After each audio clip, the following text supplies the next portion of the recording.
Crane stops.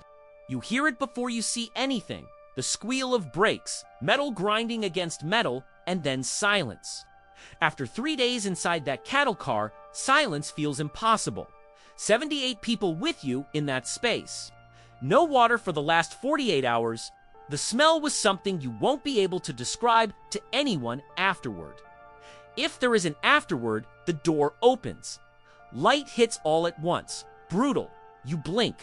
Your eyes take a few seconds to adjust. And then you see platform SS with submachine guns. German shepherds herding crowds like livestock. Men in striped prisoner uniforms shouting in Yiddish and German. Get down, leave your luggage, put your bags in order. Fast, Schnell, there is smoke on the horizon. You don't know where it comes from yet. You'll learn in 30 minutes. The date is May 1944. What? You came from Hungary.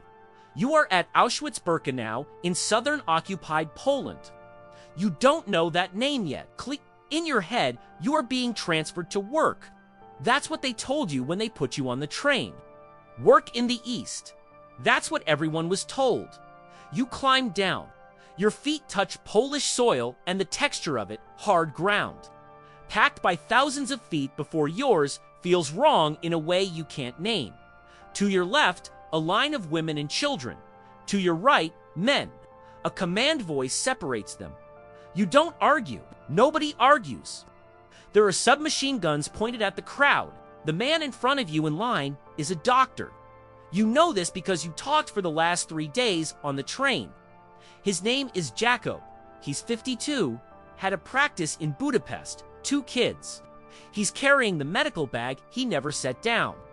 The SS officer at the front is running a selection, pointing left, right. You reach the front, the SS officer looks at you. You're 31, healthy, reasonably strong, he points right. You go right. You look back, Jacob went left. You won't see Jacob again. The right line is being taken somewhere. The left line somewhere else. You don't understand the difference yet. The left line has more elderly people. Women with young children. People who look sick. You start to form a question in your head, and then you stop. Because something in your brain doesn't want to finish that question. The smoke is thicker now. The smell reached you. It's a smell you don't recognize immediately because you've never smelled anything like it. It's sweet in a wrong way. Heavy. It's fatty. A man beside you, you don't know his name, starts vomiting quietly. You look at him, he's looking at the smoke. His eyes say what his mouth isn't saying. Auschwitz-Birkenau was constructed in stages between 1941 and 1944. The main camp Auschwitz had the gate with the inscription you'll see in a moment. The extermination camp Birkenau, or Auschwitz II, is where the gas chambers operated. The chambers could kill up to 2,000 people at once. The cremation furnaces ran 24 hours a day. The smoke you're seeing is exactly that, but you don't fully know this yet. You know fragments. You heard rumors. Rumors about camps, about selections, about gas. But rumors are what they are. You chose not to fully believe because fully believing would be too much to function as a human being. You're discovering now that the rumors were accurate. The rumors were documented. The rumors were less terrible than the reality. You're being led to a barracks. SS guards surrounding you go in. A large, dim, loud room. Men of all ages. Many with the same look you probably have right now.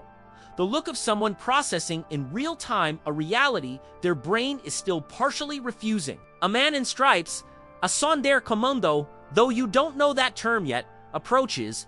He speaks in he says they're going to send you to shower. It will be a decontamination shower. Kill a lice. That's what he says. You look at him. He doesn't look you in the eyes. Someone in line behind you whispers that the left line, the elderly, the children, were taken directly to a place called Birkenau, too, about 200 meters from here. Nobody comes back from there. You heard that. You didn't react, because reacting is a luxury this place doesn't offer. They tell you to take off your clothes, walk down a corridor. You enter a space. You look up. There are the word shower was used. There are shower heads on the ceiling. That's what you look at, the shower heads. And for a second, for one single second that lasts an eternity, you think, maybe. For the left line, that second no longer exists. For them, the door is already closed. The SS guards have already dropped the Zyklon B crystals through the opening in the roof. The gas is already descending. It took between 3 and 15 minutes to kill, depending on concentration and crowd density. The screaming stopped at a certain point, and then the silence that was different from all other silences. For you, in the right line, the shower worked. Cold water, real water. You were marked with a number. Tattooed on your left forearm, one of approximately 400,000 numbers tattooed at Auschwitz before the end of the war. Each number was a person with a name. You are no longer your name here. You are a serial number in a death production system. You'll be placed in a barracks, preassigned to work. The mortality rate among Auschwitz workers from starvation, disease, execution, exhaustion was calculated so that the majority wouldn't survive more than a few months. The camp was designed to consume labor and then replace it with the next train.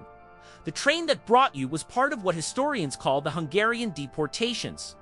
Between May and July of 1944, approximately 437,000 Hungarian Jews were deported to Auschwitz.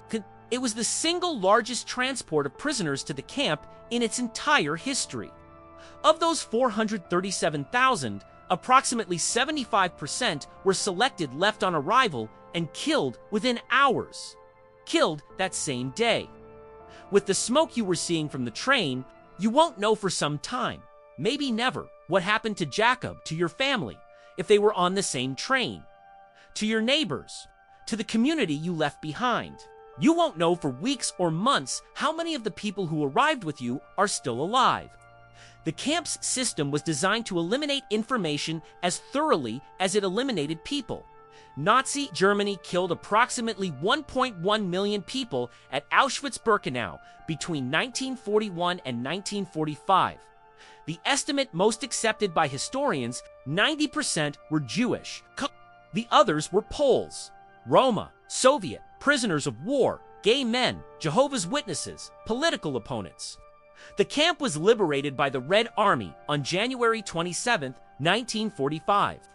The Soviets found approximately 7,000 prisoners alive, those who couldn't be marched to their deaths in the death marches of the previous days. International Holocaust Remembrance Day is January 27th, the liberation date. It was established by United Nations General Assembly Resolution 60-0-7-6 in 2005.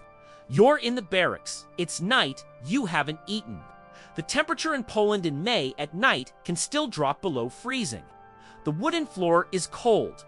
Around you, men are sleeping or trying to. Someone is praying quietly. You don't know what language. You're not praying. You're thinking about the train. About the moment the door opened. About the doctor who went left. Come. You're thinking about all the seconds that passed between that train and this floor, trying to find the moment when this became real. When life stopped being life and became this, you can't find the moment because it doesn't exist cleanly. It dissolved into small steps, each one seemingly manageable on its own, until the total was monstrous. That's what bureaucratic horror does. It doesn't arrive all at once. It arrives in steps that seem survivable. The gate, the form, the train, critique, the selection, the tattoo. Each step has a justification, an order, a uniform. And when you reach the end has already happened. If this video puts you on that platform, subscribe. We go to the places where history weighs the most and stay long enough to understand what it meant to lose a world.